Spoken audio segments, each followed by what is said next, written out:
하니라. 6절까지입니다. 이스라엘의 3년 기근이 드는 이 문제가 보통 일반적으로 생각하고 이해할 수 있는 그런 사건이 아니었습니다. 그래서 다윗은 백성을 평안하게 하고 이 문제를 풀고자 하는 그러한 의지는 있지만은 여러분, 문제 해결은 문제를 풀고자 열심히 무언가를 한다는 그것으로서 합리화될 수 없습니다. 문제를 해결한다고 하는 것은 말 그대로 문제를 해결해야 합니다. 열심히 했다, 뭘 했다 이것으로서 변명의 여지가 없습니다. 관건은 문제를 해결해야 합니다. 그래야 그 사람이 진정 문제 해결을 위하여서 실력이 있는 사람이고 준비된 사람이고 정말 할 일을 했다. 이렇게 평가를 받을 수가 있습니다. 문제 해결을 위해서 열심히 하고 애는 썼다. 그게 본인도 그렇고 다른 사람이 봐도 그렇게 여겨지지만은 문제 해결이 전혀 안 됐을 때는 이해는 받을 수 있고 동정은 받을 수 있지만은 그러나 그 문제 해결과 관련된 일에 대해서 믿을 수 있는 사람은 아닙니다. 다윗이 이 3년 기근으로 인한 국정의 문제를 풀려고 얼마나 고민했겠어요? 이것에 대해서 하나님이 도와주신 겁니다. 문제가 무엇인가 그걸 보니까 하나님과 맺은 이스라엘의 언약을 그들이 어긴 겁니다. 이 약속도 하나님의 이름으로 맺은 이 언약도 하나님이 맺으라 한 것이 아니고 그들이 필요해서 그들이 만든 겁니다. 그리고는 하나님의 이름으로 그걸 보증을 했습니다. 그리고는 정치적, 외교적 안전을 보장을 받은 거죠. 자기들이 했는데 하나님의 이름으로 그렇게 했습니다. 그런데 이 언약을 깨버린 거예요. 이스라엘이 스스로. 그게 그 위에 1절에서 나오죠. 바울과 그 피 흘린 자들이 기브온 사람을 죽인 것. 이게 언약을 깨뜨린 겁니다. 이 언약의 내용은 지난 오후 예배 때 우리가 여호수아서에서 봤죠. 이스라엘이 결코 기브온 사람을 죽여서는 안 되고 오히려 자기들 영내에 거주하는 거주민의 자격을 주도록 되어 있었고 그 조건으로 기브온 사람들은 성막이나 성소에서 사용하는 나무를 준비하고 물을 길어서 공급하는 이 허드렛 일을 맡기로 그게 언약의 내용입니다. 그런데 사울이 정치적인 이유로 또는 민족주의의 이 이념에 열심을 내어서 기브온 족속들을 죽인 겁니다. 개인적이고 현실적인 필요를 채우려고 그 상위에 해당되어지는 중요성을 가지고 있는 하나님의 이름으로 맺은 약속을 깨버린 겁니다. 이게 문제였습니다.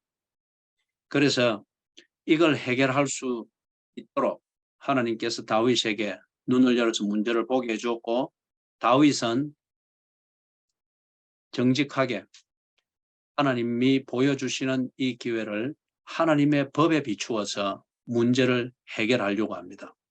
이게 중요한 거죠. 문제가 무엇인가를 정확하게 볼 수 있고 그 다음에 그 문제를 해결하려면 문제의 본질에 맞게 해결책을 제시를 해야죠. 그래서 하나님의 언약이라고 하는 하나님의 이름으로 맺은 언약이라고 하는 이 기준에서 다윗이 문제 해결을 시도를 합니다. 그래서 4절에 보니까 기브온 족속이 그렇게 이야기하죠. 문제는 언금에 있지 아니하오며 그 다음에 기브온 사람들이 자기들이 원한다고 해서 사람들을 마음대로 죽일 수 있는 그런 권리가 있는 것도 아니다 하는 것을 이야기하죠. 이 말에는 기브온 사람들의 불만과 불평이 고스란히 담겨 있는 겁니다. 너희들이 믿는 여호와의 신앙에 근거해가지고 그리고 너희들이 섬기는 신 여호와의 이름으로 언약을 맺어놓고는 이걸 그냥 깨뜨려 버리면 되나?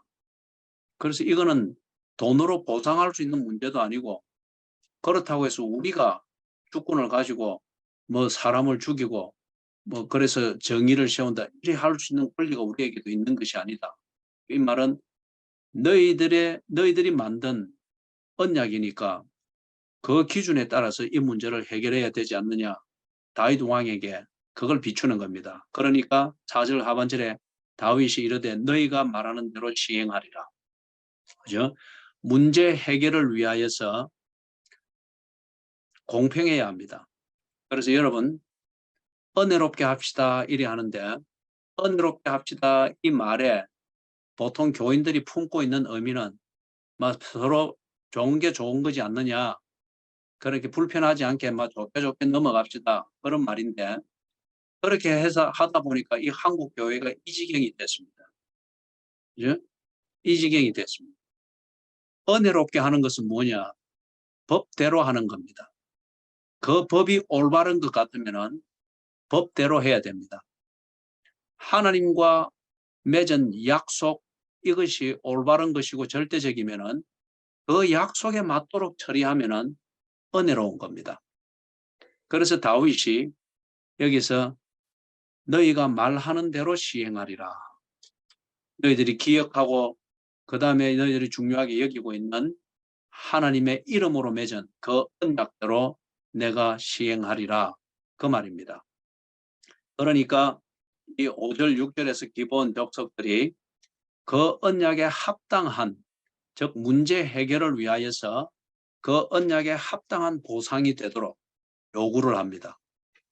이것은 그 당시 고대 근동에서 언약을 깨뜨렸을 때에 그 언약을 보정한 그 기준에 따라서 언약을 깨뜨린 자에게 내리는 벌, 그것에 대한 정의입니다. 정의로운 그 어떤 보상입니다. 그래서 그걸 요구를 하는 겁니다. 그래서 6절 끝에 보니까 여호와께서 택하신 사울의 골 기브아에서 우리가 그들을 여호와 앞에서 목매어 달겠나이다. 이게 사울의 고향이 기브아입니다. 사울의 고향이 기브아인데 그 기브아는 베냐민 지파 그 땅에 있는 한 도시죠. 그래서 거기서 사울의 자손에 속하는 자 7을 목매달겠다. 그래서 이것이 언약을 깨뜨린 것에 대한 보상이고 그 다음에 사울이 기본 족속들을 살육했단 말이에요. 그래서 피에는 피 그겁니다. 이빨을 하나 부러뜨렸으면 그것에 대한 합당한 보상은 이빨 하나에 해당되는 보상입니다. 눈을 하나 상하게 했으면 그것의 정의로운 보상은 그 상한 눈에 해당되어지는 그것에 걸맞는 보상을 하는 겁니다. 그게 이에는 이, 눈에는 눈입니다. 그렇기 때문에 이들이 언약을 깨뜨리고 억울하게 기본 족속들을 살육했기 때문에 그것에 대한 정의로운 보상은 사울의 자손 중에서 그들의 히브리인의 사고방식에서 완전수를 의미하는 7, 그래서 7명의 목을 다는 것이다. 그 당시 율법에 근거한 정의로운 보상 제도입니다. 자, 거기에 대해서 이제 다윗이 조금 고민이 생겼습니다. 문제 해결의 방향은 썼습니다. 그런데 이것을 시행함에 있어서 이것이 옳고 정의롭다고 해서 그걸 지키기 위하여 하나님의 다른 법을 깨뜨려서는 안 됩니다. 또는 이 약속을 지키기 위하여서 하나님의 이름으로 맺은 다른 약속을 무시하고 깨뜨려서도 안 됩니다. 예를 들면은 10계명의 제4계명 안식일을 기억하여 거룩히 지키라. 이걸 지키기 위해서 우리가 다른 계명, 도둑질하지 말라, 살인하지 말라, 이걸 어겨서는 안 됩니다. 예? 이걸 어겨서는 예를 들면은 안식일 주일날 교회를 가야 되겠는데 그런데 주일이 내가 당번입니다. 내가 그 직장에 당직을 세야 될 당번입니다. 그런데 나는 교회 가야 된다는 이 4계명을 지키기 위해서 내 당직을 내 밑에 있는 사람이든지 아니면 다른 만만한 사람한테 그렇게 떼넘기고 내가 주일 지킨답시고 이렇게 한다. 그러면은 제 4계명을 지키기 위해서 다른 사람들에게 피해를 주지 말라고 하는 내 이웃을 내 몸처럼 사랑하라고 하는 이 계명을 어기는 것이 되죠. 그렇기 때문에 예를 들면 여러분이 주일날 당직이 걸리면은 당직을 서야 됩니다. 당직을 서면서 거기서 있는 자리에서 하나님을 경배하고 그리고 하나님의 도움을 구하며 당직자로서 직장의 안전을 살피고 시설을 관리하고 당직의 업무를 하는 겁니다. 그게 네 몸을 거룩한 산 제사로 드리라. 그것을 실천하는 것이죠. 그래서 지금 다윗이 문제 해결의 방향과 어떻게 해야 되는가 하는 방향을 썼습니다. 그런데 이것을 시행하기 위하여서 다른 약속, 하나님의 이름으로 맺은 약속이 없는가를 살펴야 했습니다. 그 내용이 7절에서부터 9절의 내용입니다. 같이 한번 읽어봅니다. 시작. 그러나 다윗과 사울의 아들 요나단 사이에 서로 여호와를 두고 맹세한 것이 있으므로 왕이 사울의 손자 요나단의 아들 머비보셋은 아끼고 왕이 이에 아야의 딸 리스바에게서 난 자 곧 사울의 두 아들 알모니와 머비보셋과 사울의 딸 메랍에게서 난 자 곧 모올랏 사람 아르실레의 아들 아드리엘의 5 아들을 붙잡아 그들을 기브온 사람의 손에 넘기니 기브온 사람이 그들을 산 위에서 여호와 앞에 목매어 달매 그들 7 사람이 동시에 죽으니 죽은 때는 곡식 때는 첫날 곧 보리를 베기 시작하는 때더라. 거기 보니까 다윗이 하나님의 약속, 하나님과 하나님의 이름으로 맺은 언약을 온전히 지키기 위하여서 살피는데 보니까 하나가 딱 나옵니다. 사울의 아들 중에서 요나단이 있었죠. 요나단과 다윗은 굉장히 절친이었습니다. 그래서 두 사람이 살아 생전에 하나님의 이름으로 언약을 맺었습니다.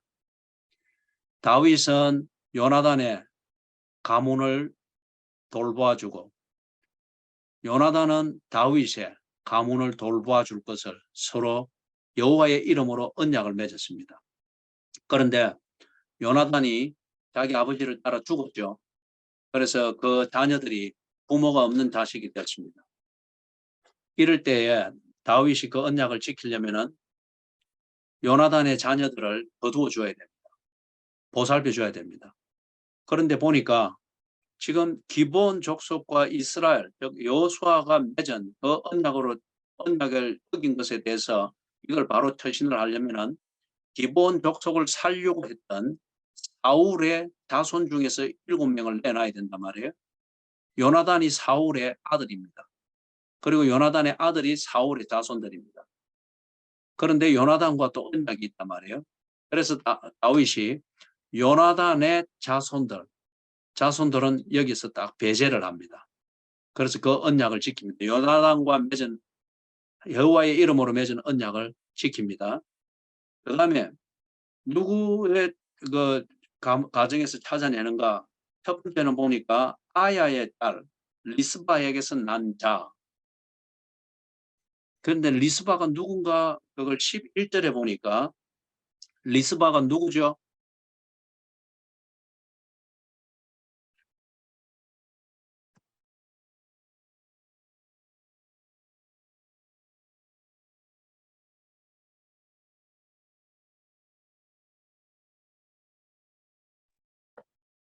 사울의 첩이라고 되어 있죠. 예? 사울의 첩이라고 되어 있습니다.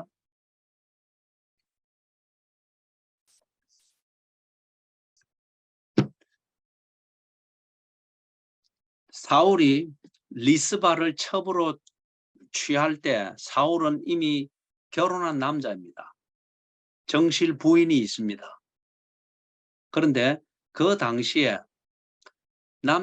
결혼한 남자가 첩을 얻는 것, 이거는 거의 뭐 통념처럼 되어 있습니다. 우리나라도 조선시대 때에 뭐 그런 게 뭐 흔했던 것처럼 그렇게 되어 있습니다. 자, 그런데 여기서 볼 때 사울의 첩인 것 같으면은 이것은 사울이 하나님이 주신 결혼이라고 하는 이 언약을 통해서 난 자손이 아니라는 거죠. 그죠? 하나님의 눈에서 볼 때에 사울의 첩 리스바 사이에서 난 자손은 하나님의 언약을 정확히 지키면서 난 자손이 아니다. 사울의 정욕을 따라 난 자손이다. 그리 되는 거죠. 그래서 사울과 사울의 첩 리스바 사이에서 난 두 아들을 취합니다. 그 다음에 두 번째 나머지 다섯은 어디서 하는가 보니까 8절에 사울의 딸 메랍에게서 난 자. 사울의 딸 메랍의 남편이 누군가 보니까 모홀랏 사람 바르실레의 아들 아드리엘이라고 합니다. 자, 그런 것 같으면 여러분 사무엘상 18장과 그리고 21장을 보면은 다윗과 메랍, 사울의 큰딸 메랍 사이에 얽혀있는 이 사연을 거기서 볼 수 있습니다.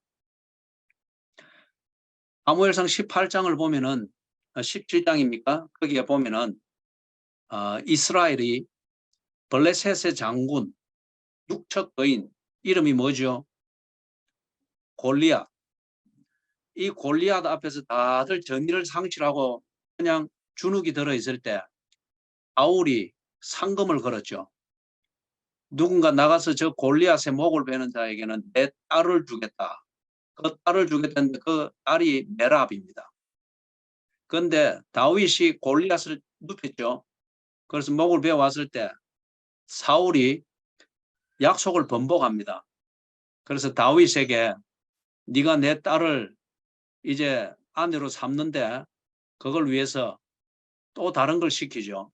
블레셋 진영으로 들어가서 뭔가 전리품을 가져올 것을. 그죠? 그래서 블레셋 군인들의 신체의 일부를 빼어오는데 그 숫자가 엄청났죠. 그걸 가져오면은 약속대로 내 딸 메랍을 네게 주겠다. 이 말은 다윗을 죽이려고 하는 겁니다.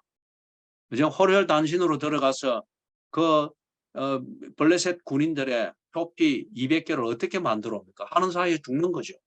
죽이려고 보내는 겁니다. 지 딸 안 주려고. 그런데 다윗이 그것을 합니다. 그런데 다윗이 돌아와 가지고 이제 그 예의를 갖추어서 어찌 저 같은 것이 감히 왕의 사위가 되겠습니까? 예의상 겸손을 하면서 이 감지 듣게 하는 거죠.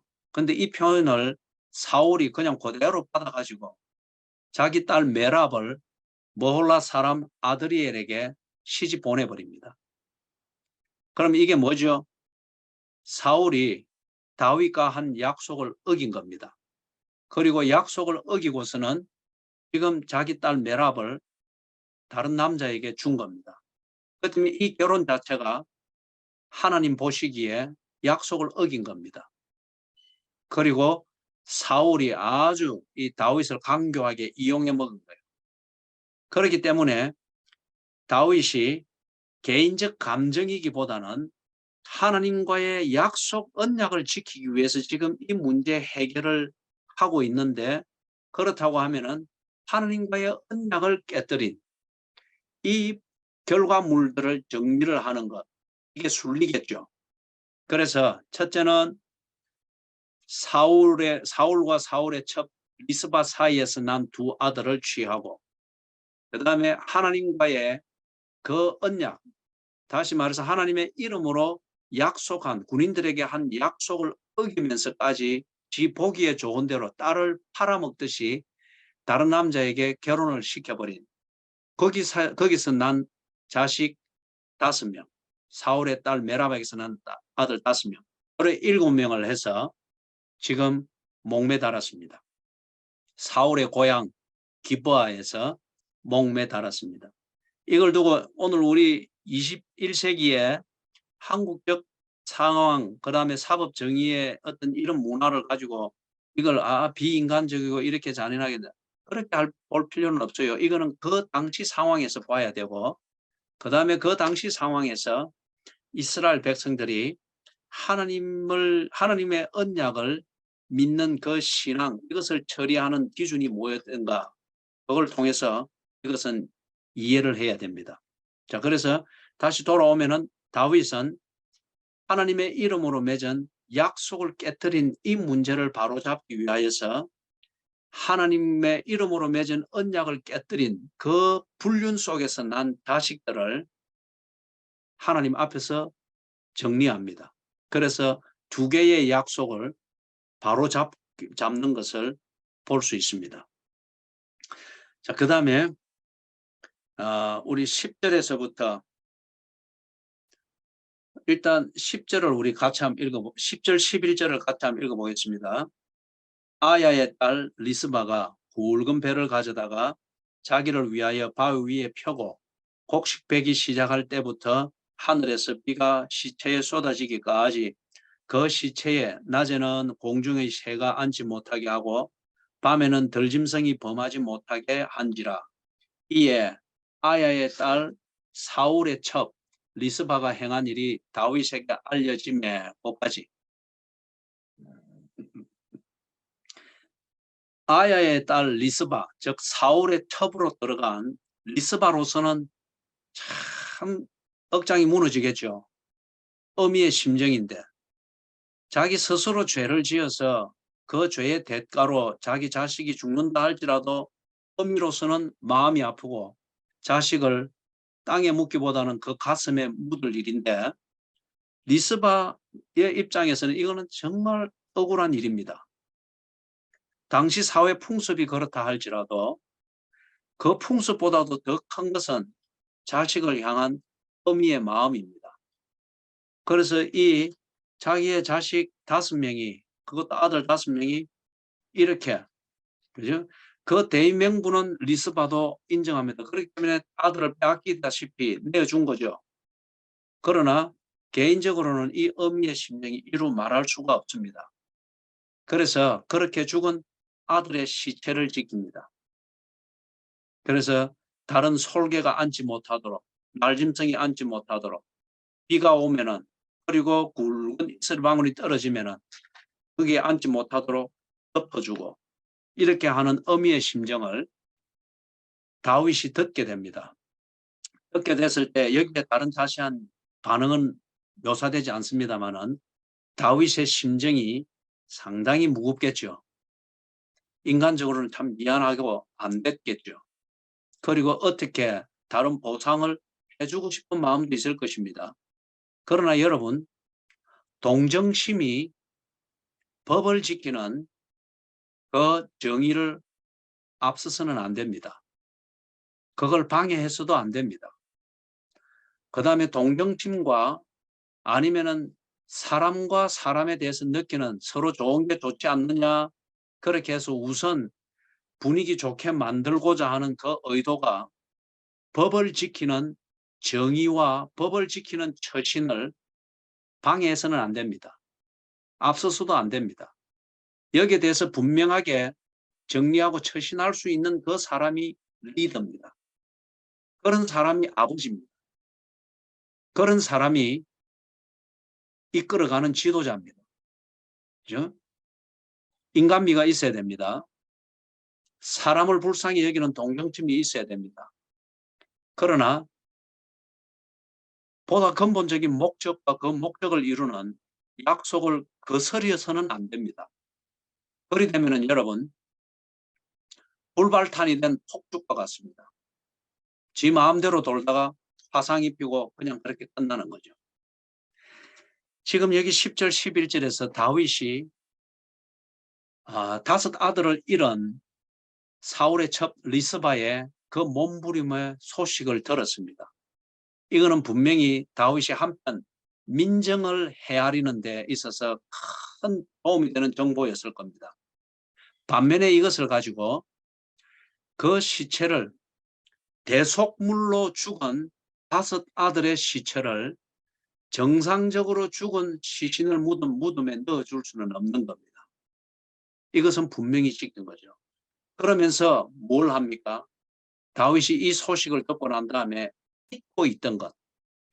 정말 사람들이 가슴 아프게 생각하고 두고두고 한으로 가슴에 묻어두고 있을 법한 일을 기억해냅니다.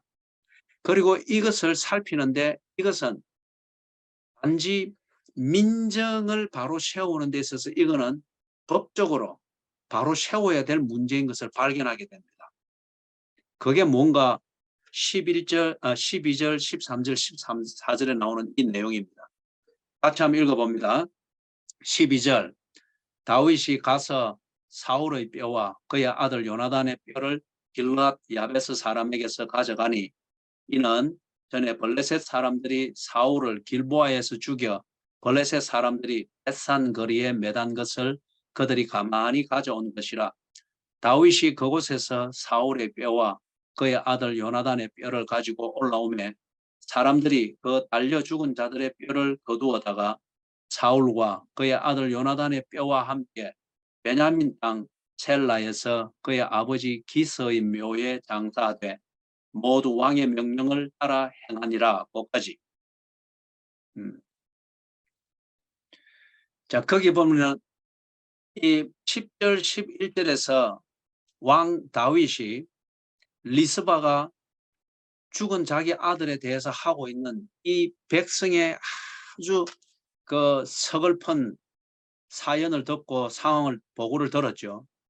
그걸 들으면서 민정을 다시 돌아보는데 자식을 잃은 이 어미의 아픔과 같은 이 아픔이 특히 북쪽 이스라엘 지파 베냐민 지파를 위시해서 북쪽에 있는 에브라임, 므낫세가 어떤 이런 열 지파의 속에 엉은이 죽어 있을 이 문제가 딱 떠올랐던 겁니다. 그래서 리스바 다섯 아들을 잃은 리스바에 대하여서는 동정심은 가지되 법적으로 정리해 줄 문제는 아니었습니다.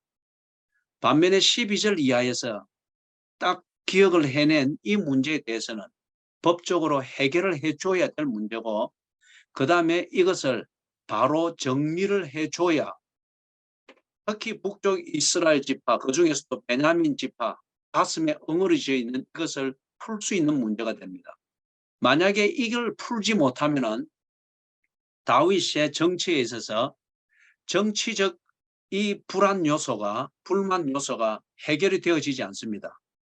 그렇기 때문에 만약에 기근의 3년 기근의 문제는 해결될지라도 특히 베냐민 지파를 위시한 북쪽 이스라엘 지파가 자기들이 마음으로 따르던 여전히 마음의 왕인 사울에 대해서 후대의 왕이 공평하게 약속과 나라의 법을 따라서 공평하게 처리해 주지 않았다는 이 불만을 안고 있는 것 같으면은 이스라엘이 기근의 재난으로부터는 벗어날지 모르지만은 정치적 혼돈과 이 불만과 불안으로부터는 벗어날 수가 없습니다.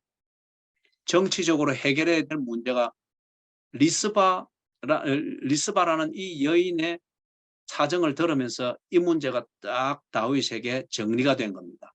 그래서 이 문제를 해결을 합니다. 왜냐하면은 사울이나 요나단은 죄를 대신하기, 죄를 갚기 위해서 죄값으로 대속물로 죽은 것이 아니기 때문에 오히려 전쟁을 하다가 전사했습니다. 그렇기 때문에 우리나라 같은 경우도 전사한 군인들에 대해서는 그 예우를 갖추기 위해서 어디에다가 묘지를 채우죠? 현충원입니다. 현충원에 전쟁에서 죽은 군인들을 또는 경찰관들 그들의 묘를 현충원에 세우고 현충원을 정성을 다해서 국격을 갖추어서 보존을 해주는 겁니다. 그래서 이 사울 왕과 사울 왕의 세 아들 그들이 블레셋과의 전쟁에서 죽었죠. 이 부분에 대해서는 여러분이 사무엘상 마지막 장 그리고 사무엘하 첫 장을 여러분이 읽으면은 그 상황을 정확하게 알 수가 있습니다. 전쟁을 치다가 죽었기 때문에 이들은 전몰 군인으로 대우를 받아야 됩니다. 그런데 지금까지 그게 안 됐단 말이에요. 그래서 베냐민 지파를 비롯해서 북쪽 이스라엘이 이 부분에 대해서 불만이 딱 속에 자리 잡고 있습니다. 그래서 다윗이 이 문제를 풉니다. 그리고 거기 12절을 보니까 사울의 뼈와 그의 아들 요나단의 뼈를 길르앗 야베스 사람에게서 가져가니 그 길르앗 야베스는 요단 동쪽 편에 있는 도시죠. 그래서 이 길르앗 야베스 사람들이 한 번은 굉장히 그 위기에 빠졌죠. 암몬 족속의 왕 나하스가 그들에게 와가지고 암몬 족속에게 굴복하여 식민지로 살지 않으면은 어떻게 한다 했습니까? 길르앗 야베스 사람들의 오른쪽 눈을, 남자는 오른쪽 눈을 다 뽑는다 그랬죠. 그래서 길르앗 야베스 사람들이 꾀를 내서 7일 말미를 달라 해가지고 그 기간에 사람을 보내가지고 사울에게 이걸 알렸죠. 그러니까 사울이 그때 왕으로 위촉되는 즈음이었는데 자신의 용장으로서의 능력을 증명할 기회가 됐죠. 그래서 몰던 소를 잡고 그래서 각을 떠서 각 지파에게 보내고 군인을 모집해서 길르앗 야베스를 위협하고 있는 암몬 족속을 쳐부셨죠. 그래서 이 길르앗 야베스 사람들이 사울에게 큰 은혜를 입은 겁니다. 큰 은혜를 입었어요. 오른쪽 눈이 다 뽑힐 그 지경에 있었는데 암몬 족속을 물리쳐서 자기들을 안전하게 지켜주었고, 그 다음에 길르앗 야베스 족속이 왜 그 위기 속에서 다른 사람을 찾아가지 않고 사울에게 사람을 보냈는가 하면은 길르앗 야베스 사람들은 애초에 베냐민 지파 사람들입니다. 그래서 이들이 자기들의 보다 더 나은 땅을 찾아서 요단강 동쪽편 거기에 가서 정착을 한 거예요. 그렇기 때문에 길르앗 야베스 사람들과 여기 베냐민 지파 사람들은 친족간입니다. 그렇기 때문에 지금 사람을 보내고 사울이 적극 나서서 그들을 구한 거예요. 그래서 현실적으로는 길르앗 야베스 사람들이 사울에게 큰 은혜를 입어서 구사일생했고, 그 다음에 공식적으로는 이 두 길르앗 야베스 사람과 베냐민 지파 사람들은 친족간입니다. 그렇기 때문에 이 길르앗 야베스 사람들이 사울과 그의 세 아들이 전쟁에서 죽고 그 다음에 그 시신을 블레셋 사람들이 전시했잖아요. 목을 빼고 목 없는 시신을 성벽에 달아매 놨잖아요. 이걸 길르앗 야베스 사람들이 야음을 타서 가서 그 시신을 거두어 가지고 자기들의 성 길르앗 야베스로 와서 거기에 임시로 안치해 둔 겁니다. 그런데 이걸 아직 다윗이 수습을 안 한 거예요. 그죠? 그런데 이걸 수습을 하는데 그 뼈를 가지고 왔다. 왜 뼈를 가지고 오는가 하면은 구약을 보면은 여러분이 알지만은 사람이 죽으면은 어떻게 표현했죠? 죽으니 열조에게로 돌아가니라. 그래 돼 있죠. 열조에게로 돌아가니라 하는 이 표현은 사람이 죽고 난 다음에 굴로 된 무덤에 넣어서 장사를 지냅니다. 그런데 일정 기간 지나면은 시신의 살은 다 썩고 뼈만 남죠. 그 무렵이 되면은 유족 중에 들어가 가지고 굴로 들어가서 뼈를 추려서 선반 위든지 아니면 옆에 준비된 항아리 거기에 담습니다. 그 자리에는 앞에 죽은 선조들의 뼈가 담겼던 자리입니다. 그래서 뼈가 여전히 있기도 하고 뼈가 삭았으면 죄가 되어 거기 있습니다. 거기에 지금 죽어서 이제는 뼈가 남은 그것을 거두어서 거기에 다시 넣는 거예요. 그래서 죽으니 열조에게로 돌아가니라. 그렇게 말한 거예요. 그렇기 때문에 여기서 사울의 뼈와 요나단의 뼈를 가지고 오는 것, 그거는 그들의 존재를 원래 있는 대로 옮긴다는 그런 의미가 되는 거예요. 그래서 뼈를 가지고 왔다. 자, 그런데 13절을 보니까 다윗이 그곳에서 사울의 뼈와 그의 아들 요나단의 뼈를 가지고 올라오며, 이건 길랏 야베스에서 가지고 올라왔다는 겁니다. 사람들이 그 달려 죽은 자들의 뼈를 거두어다가 그것을 이제 받아가지고 어떻게 했습니까? 14절 사울과 그의 아들 요나단의 뼈와 함께 베냐민 땅 셀라에서 그의 아버지 기스의 묘에 장사하되, 그러면은 사울 집안의 그 고향은 어디죠? 기브아는 사울이 난 곳이고 자란 곳입니다.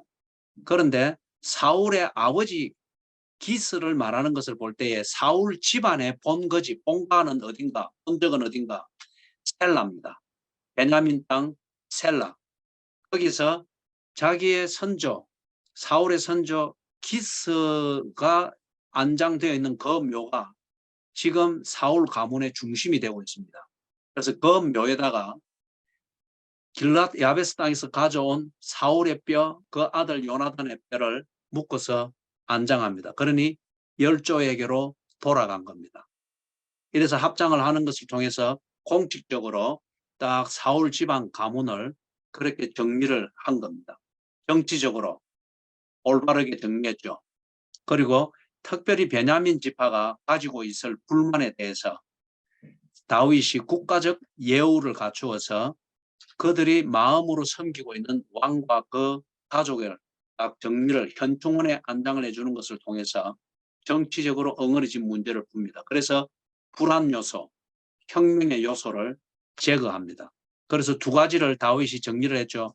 하나는 3년 동안 기근이 일어나게 됐던 그 원인인 것. 여호와의 이름으로 한 언약을 깨뜨린 이 문제에 대해서 대속합니다. 속죄합니다.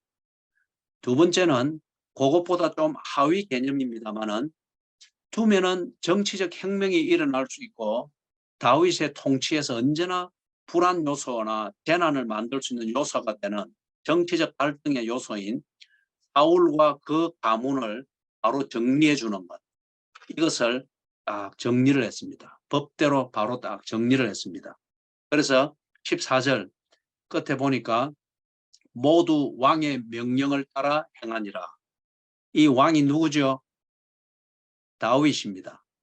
다윗은 이 명령을 무엇에 따라 내렸죠? 하나님과의 언약을 지키는 이 법을 따라서 백성들이 행해야 될 그 명령을 내린 겁니다. 그런데 그 명령대로 잘 되었습니다. 이거는 하나님의 법을 따라 모든 것이 딱 정상적으로 정리가 되었습니다. 이걸 보고 우리는 은혜롭게 되었다 그리 말할 수 있습니다. 동정심에 휘청거리지도 않았고 지금 우선 좋은 대로 푸는 것, 소위 말해서 뭐 화목해야지 분위기가 좋게 해야지 그런 사탕 발림 소리에 의해서 일이 흐트러지지 않았습니다. 하나님의 언약을 지키는 이 법에 비추어서 해야 될 일을 분명히 정리하고 그 일을 처리하는데 바른 내용을 딱 가지고서 정리를 했습니다. 이럴 때에 리스바와 같은 자식을 잃은 어미는 마음이 상할 수가 있겠죠.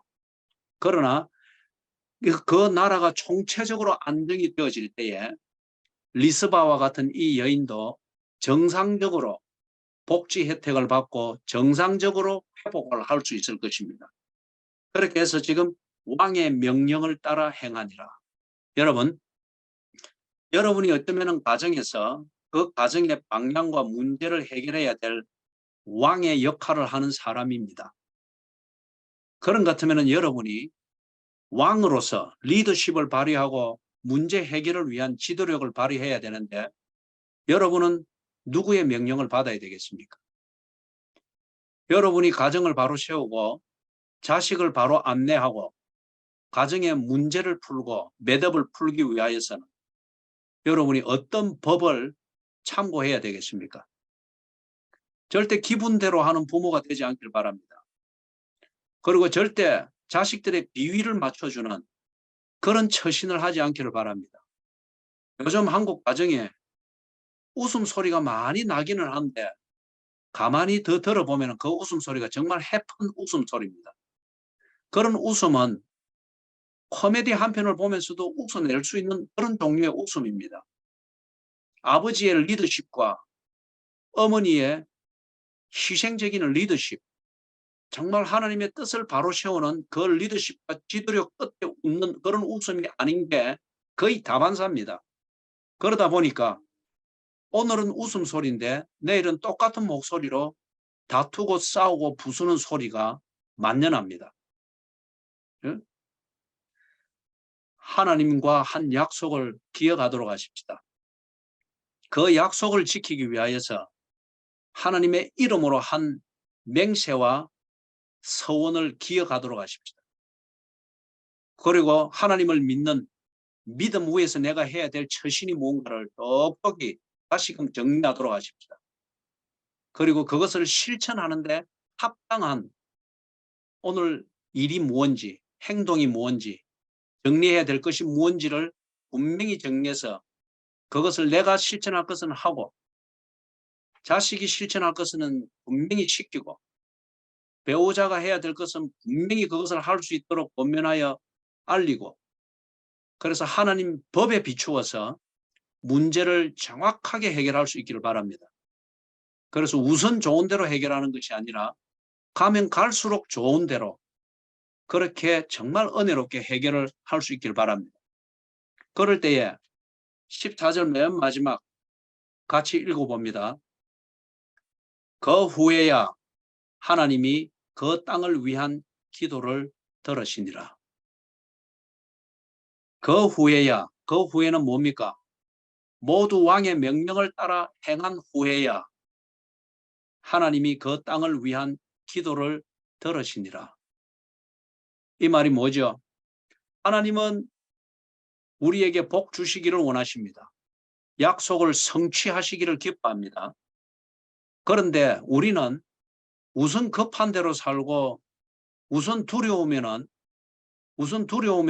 믿음을 포기하고 현실에 타협하면서 이렇게 사는 것 때문에 한편 하나님의 이름으로 한 언약을 깨뜨려 버립니다. 다른 한편 현실적으로는 언제나 나의 부주의함과 게으름과 현실주의적인 타협적인 비굴한 삶의 처신을 몸에 익혀가지고 언제든지 터질 수 있는 불안 요소를 만들면서 삽니다. 이럴 때에 하나님이 그 약속대로 은혜를 주고 복을 주어도 그게 다 재난이 되는 거죠. 그래서 그걸 먼저 고치게 하는 겁니다.